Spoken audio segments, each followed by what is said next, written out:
ខ្ញុំស្លាប់ទៅហើយតែប្រលឹងនៅឈាមខ្ញុំនៅស្រែកហៅដល់អស់កុលពុតឲ្យភៀងត្រង់ឡើងមកជួយប្រជុំដៃកាន់អាវុធមកចាប់សត្រូវពេញចោលទាំងឡាយចិត្តចោលសពុជតែចោលកុំហួចវិញមាសភ្លៀងទៅទឹងដីខ្មែរយើងទៅពុតកូនចៅដូច្នេះខ្មែរត្រូវខំថែរក្សាបែកសម្រាប់ឈាមខ្មែរអ្នកស្នេហាជាតិទៅស្លែកហៅដល់ទៀតអស់ជាតិខែមើលណាដល់ឡាកូនខ្មែរសូមស្រែចំការជួយមានប្រហាចៅបងផ្លាច់ជាតិនៅ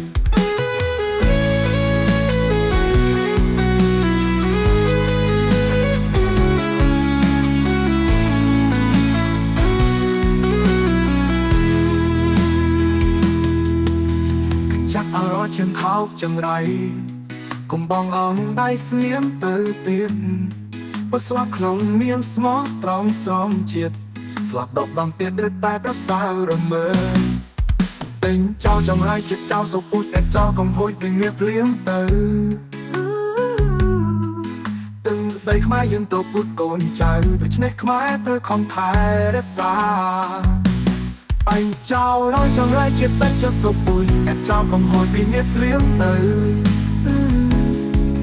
ទឹងដីខ្មែរយើងទៅពុតកូនចៅដូច្នេះខ្មែរត្រូវខំថែរក្សា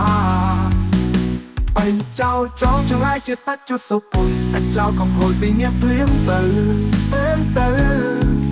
ទឹងដីខ្មែរយើងទៅពុតកូនចៅដូច្នេះខ្មែរត្រូវខំថែរក្សាសម្រាប់ឈាមខ្មែរអ្នកស្នេហាជាតិ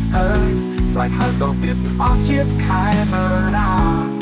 ប្រឡាក់កូនខ្មែរស្រុកស្រែចំការជួយជួយប្រហាចៅបំផ្លាញជាតិនៅកំចាត់ឲ្យអស់ឈាមថោកចង្រៃកុំបងអងដៃស្ងៀមទៅទៀតបើស្លាប់ក្នុងនាមស្មោះត្រង់ស្រង់ជាតិស្លាប់ដប់ដងទៀតរឹតតែប្រសើររមើបាញ់ចោលចង្រៃជាតិតែចោលសពុជអាចចោលកំហួចវិញមានភ្លៀងទៅ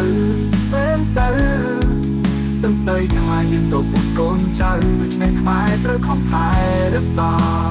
បាញ់សម្រាប់ឈាមខ្មែរអ្នកស្នេហាជាតិស្រែកហៅដល់ទៀតអស់ជាតិខែមើលណាដល់ឡាកូនខ្មែរស្រុកស្រែចំការជួយពីប្រហាចៅបំផ្លាញជាតិ